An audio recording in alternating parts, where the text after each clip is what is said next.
Hey, what's up guys? We are going to talk about how to properly hold your violin and put it under your chin. So the first thing is I'm going to show you guys how to put your sponge and your shoulder rest on, or your sponge shoulder rest. Some of you guys might have bought one from the store, so they're all different. I prefer these because they're super easy, and I give all of my students one of these guys. Okay, so first thing you need is a rubber band.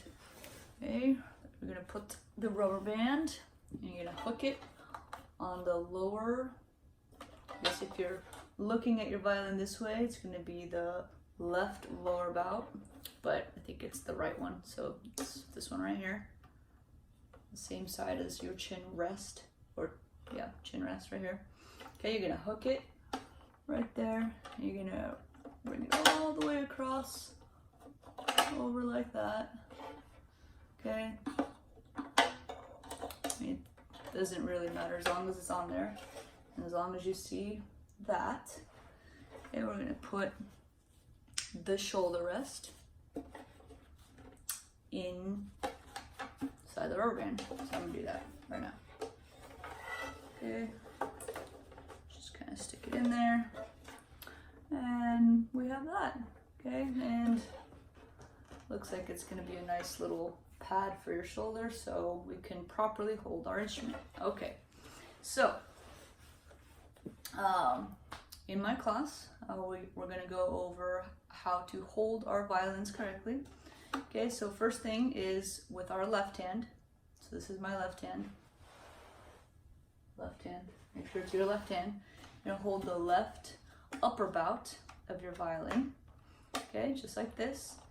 You're going to stick it out straight in front of you. We'll call that 1. And we're going to turn it counterclockwise, so to the left. Turn it to the left. Everything's left. Left hand, left upper bout. Turn the scroll to the left. And then we're going to bring our violin all the way out to the left. See, another left. And we'll call that 3. And then we're gonna come in for the landing right here on the left hand side of your face. And you want this left jawline right here to touch your chin rest. Okay, and you have your shoulder rest here, which is right there on my left shoulder. So again, everything left. If you did that correctly, you should have your violin on the left hand side, your left jawline where it kind of comes to your chin, and then you're going to kind of lie down, and this is a nice little pillow.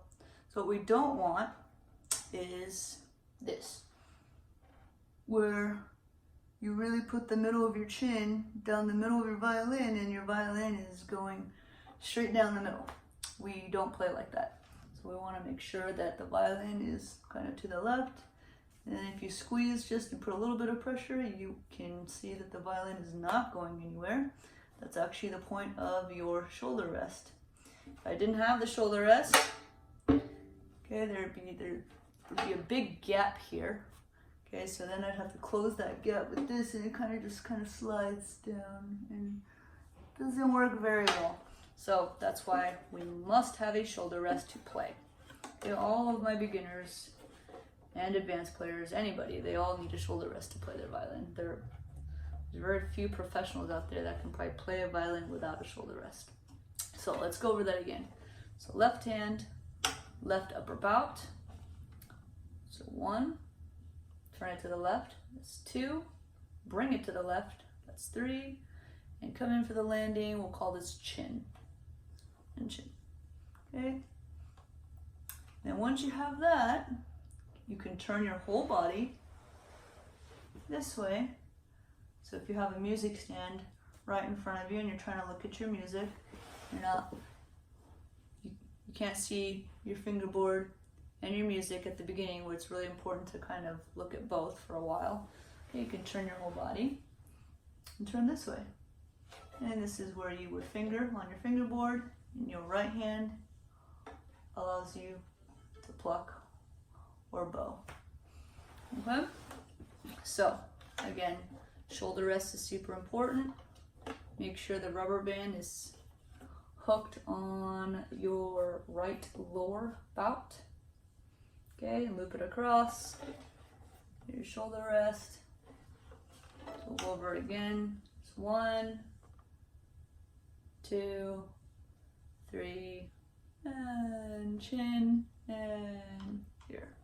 Okay, this part's important, squeezing it. Okay, and actually a great exercise is to be able to do this for about 30 seconds every day and strengthen your neck muscles here. I know it's kind of uncomfortable for the first little bit, especially for my little 4th graders who are playing and they're a little bit smaller. However, it's really important that we understand that this is the job of your neck and your shoulders to hold the violin. These 2 hands have totally different responsibilities.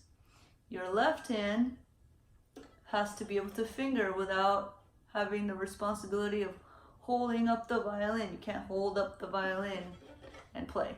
It doesn't look good to do this. And your right hand obviously can't hold the violin. It's going to be playing with the bow, or it's going to be plucking. You're going to be plucking with your fingers.